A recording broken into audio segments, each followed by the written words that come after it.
You're big on this idea that we do have more responsibility for our reactions than sometimes we act like. Do you think sometimes religion and preaching has blamed the devil too much or almost uses God as a cop-out not to take control of our own responses? Am I allowed to tell the truth on I want it absolutely unfiltered today. This is Caroline Leaf Unfiltered. Okay. That's a good one. Okay, I like being unfiltered. Okay, I definitely do. I think religion has killed our respect for God. I think it has turned us into very dependent on blaming. We've become victims, and it's become, and I often talk about pass the buck prayer, where it's, okay, well, I'll just say the little scripture, I'll just say I'll pray for you, but there's no real responsibility involved. We've become a culture of just blame everyone for everything. And blame the devil, as you say, devil on every doorknob. That has gone on way too long in religion. So, and I don't like religion at all. I like God. And I think that we need to look at what love looks like.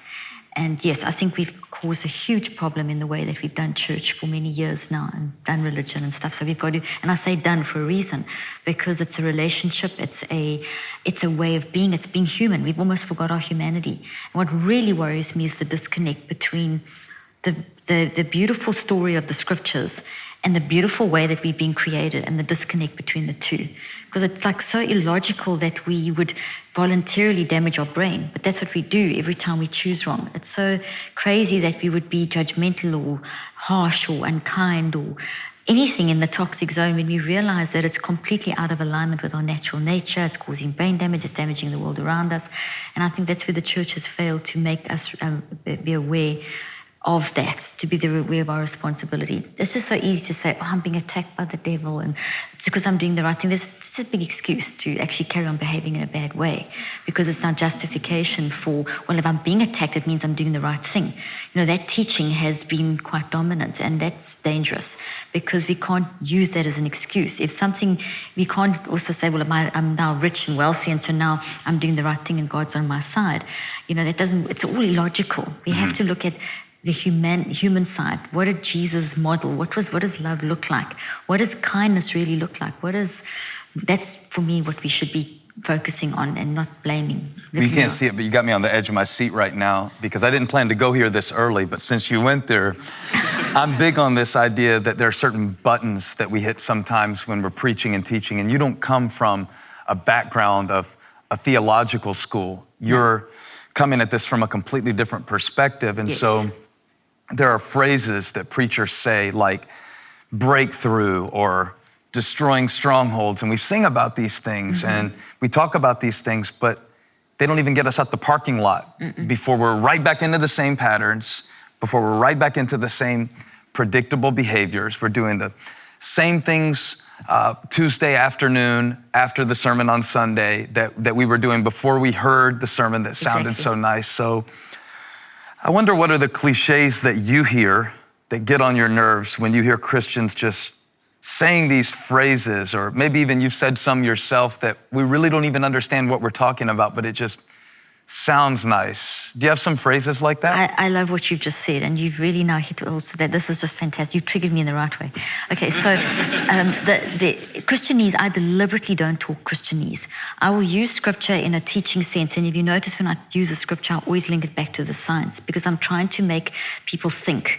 Because 30 years ago, I remember driving to collect, it was 25 years ago, I remember driving to collect my eldest daughter, who was 2 years old, from her playgroup, and the one who's getting married. And I remember saying, why am I so obsessed with understanding the mind and the brain? Because it really is. I spend 2-3 hours a day researching. If you see me on my phone, I'm talking to my kids or I'm reading research on the brain and the mindset. And I remember saying to God, why am I so obsessed? And the clearest answer, and I'm not trying to say I'm super spiritual, I heard some sounds from heaven, and I didn't hear any of that. I just knew this answer was, if you teach people to think, they will find God. So that's what, for me, that's been my life mission. Christianese has blocked people's ability to, renew the mind. It's just overused, bring all thoughts into captivity. Well, are you doing it? Don't say it if you're not going to do it. We need to realize the profound impact of when you say something, you need to make sure that you mean that. Otherwise, you have cognitive dissonance in your brain. Where you're Break saying that down a little bit. Okay, so you're saying what you know you should be saying because that's the culture. So Christianese is a culture. And it's a cultural trend, and this is how we speak, and this is what the preachers say. So you listen to the preachers, and they all say the same thing, but they just have their own styles. And I'm talking in general now. Obviously, each preacher is going to have a message that they deliver, but there's a certain language that is spoken in Christianese, and we're so used to hearing that we don't think about it. And that was my point that I was making earlier on. We don't really think about it. We recognize the familiar term, so we just repeat that, but then we don't actually absorb and make that part of our thinking and spend the 63 days, which is what it takes to build a long-term memory that will actually cause change. We're just saying those phrases over and over, but we don't really build them. They just kind of a surface thing that's hovering around. Well, I should be saying this because I'm in this cultural mindset. So it's actually toxic. It's a toxic tree, this wiry thing, because this is what I should be saying. This tree, I've heard you talk about this before. So that's a thought that represents, that's what thoughts look like in your brain. Thoughts are real things. Thoughts occupy mental real estate. A thought is a memory. We build them. Every time we think, feel, and choose, you build a thought. So we design to build healthy thoughts. That's an unhealthy thought. So cognitive dissonance, if I say, God shall meet all my needs, but then I'm whining about everything, or bring all thoughts to captivity, and all you do is spend all day gossiping and whining and complaining and being a victim and judging others because they're different to you, well, then you're actually speaking that language. So that scripture actually is not, it's a cultural thing. It's not something you believe. You're saying it because it's expected of you, but actually this is where you're operating from. So now we have a contradiction between what you're saying, because what you're saying is coming from a toxic root. So it sounds good, but it's not good because it's not a reality in your life. That causes brain damage. So we're literally causing brain damage. That will cause nagging worry, nagging anxiety, because you're operating against your natural nature, which is if I say something, I must mean it. Hey, thank you for watching. Make sure you subscribe to this channel so you don't miss a single video or live stream, and share this video with a friend. And don't forget, you can join me live every Sunday. Thanks again for watching.